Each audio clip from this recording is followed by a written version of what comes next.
Bismillahirrahmanirrahim. Assalamualaikum warahmatullahi wabarakatuh. Perkenalkan, saya Fatnia Tanote dari jurusan Manajemen Pendidikan Islam, kelas MPI 5F. Pada kesempatan kali ini, saya akan sedikit menjelaskan mengenai materi kelompok kami, kelompok 8, yaitu pengelolaan dropout dan mutasi peserta didik.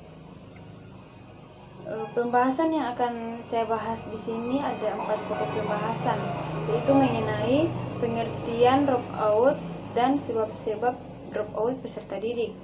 Kemudian pengelolaan dropout peserta didik. Kemudian mutasi peserta didik, dan yang terakhir adalah pengelolaan mutasi peserta didik. Selanjutnya, pembahasan yang akan saya bahas pertama kali ini yaitu mengenai pengertian dropout peserta didik.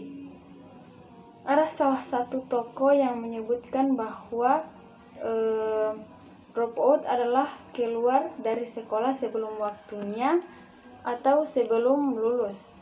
Itu adalah pendapat dari tokoh Imron.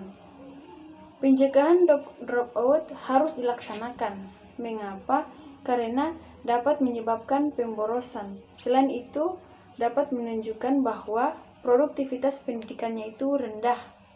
Nah, untuk mencegah terjadinya dropout ini, perlu kerjasama antara sekolah dengan keluarga dan juga masyarakat, agar kiranya dapat menekan terjadinya dropout, sehingga tidak mengakibatkan hal yang negatif pada peserta didik sendiri.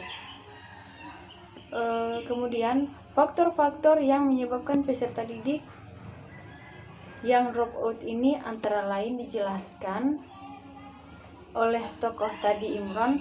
Pertama, yaitu ketidakmampuan mengikuti pelajaran menjadi penyebab peserta didik merasa berat untuk menyelesaikan pendidikannya. Kedua, peserta didik tidak memiliki biaya sekolah. Ketiga, sakit parah. Keempat, membantu orang tua di ladang. Kelima, peserta didik di drop out oleh sekolah. Keenam, peserta didik itu sendiri yang ingin drop out dan tidak mau sekolah. Ketujuh, kasus pidana dengan kekuatan hukum yang sudah pasti. Dan yang terakhir adalah sekolah dianggap tidak menarik bagi peserta didik itu sendiri. Selanjutnya kita masuk pada pembahasan kedua, yaitu pengelolaan dropout peserta didik. Kasus-kasus dropout demikian memang tidak selamanya dapat dipecahkan.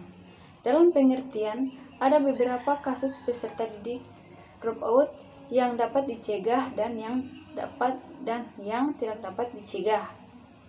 Pada peserta didik dropout ini karena alasannya biaya, masih dapat dicarikan jalan keluarnya dengan memberikan yang namanya beasiswa, mencarikan orang tua asuh, dan sebagainya. Selanjutnya kita masuk pada pembahasan ketiga, yaitu pengertian mutasi peserta didik. Mutasi adalah perpindahan peserta didik dari kelas 1 ke kelas yang lain yang sejajar, atau juga perpindahan peserta didik dari sekolah 1 ke sekolah yang sejajar. Mutasi ini dapat dilakukan oleh peserta didik karena mereka berhak untuk mendapatkan layanan pendidikan sesuai dengan yang dibutuhkan dan diminati. Mutasi dapat dilakukan oleh peserta didik karena mereka berhak untuk mendapatkan layanan pendidikan sesuai dengan yang dibutuhkan dan diminati. Mutasi merupakan salah satu hak peserta didik, sebagaimana disebutkan dalam Undang-Undang Nomor 20 Tahun 2003 Pasal 12 Ayat 1 yang menyatakan bahwa setiap peserta didik pada setiap satuan pendidikan berhak pindah ke program pendidikan pada jalur dan satuan pendidikan yang lain yang setara. Namun demikian, untuk mutasi peserta didik tidak harus memenuhi persyaratan tertentu yang ditentukan oleh sekolah yang menerimanya. Proses kegiatan belajar yang dilakukan oleh peserta didik yang melakukan mutasi itu sifatnya melanjutkan, bukan mengulangi. Kita masuk pada pokok pembahasan yang terakhir, yaitu pengelolaan mutasi peserta didik. Menurut salah satu tokoh prihatin, beliau mengatakan bahwa perpindahan peserta didik antara sekolah dalam satu kota, antara kabupaten kota dalam suatu provinsi itu dilaksanakan atas dasar persetujuan kepala sekolah asal dan kepala sekolah yang disetujui, serta dilaporkan kepada kepala dinas pendidikan, kepala departemen agama sesuai dengan kewenangannya. Perpindahan peserta didik hanya dalam hal sebagai berikut. Pertama, siswa merupakan anak dari PNS, TNI atau Polri yang dimutasikan dan menunjukkan surat keterangan pindah tugas dari orang tua siswa tersebut. Kedua, siswa yang bukan anak dari PNS, TNI, Polri harus melengkapi fotokopi KTP orang tua atau surat keterangan pindah dari lurah setempat. Ketiga, perpindahan peserta didik dari sekolah di luar negeri harus dilampiri hasil penilaian kesetaraan yang ditetapkan oleh Dirjen Manajemen Pendidikan Dasar dan Menengah.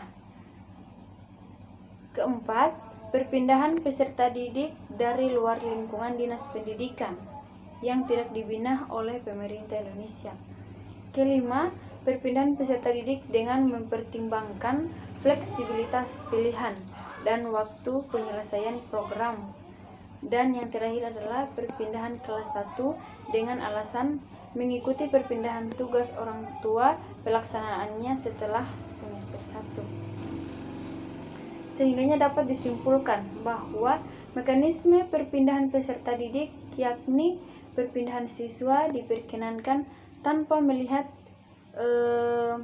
kesetaraan akreditasi status sekolah tersebut serta kelengkapan dan prosedur perpindahan yang diatur.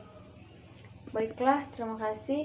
Itu adalah sedikit penjelasan mengenai materi pengelolaan dropout dan mutasi peserta didik. Selanjutnya saya mohon maaf jika ada kata atau kalimat yang kurang berkenan. Wabillahi taufiq wal hidayah. Wassalamualaikum warahmatullahi wabarakatuh. Remember when I told you no matter where I go, I'll never leave your side, you will never be alone. Even when we go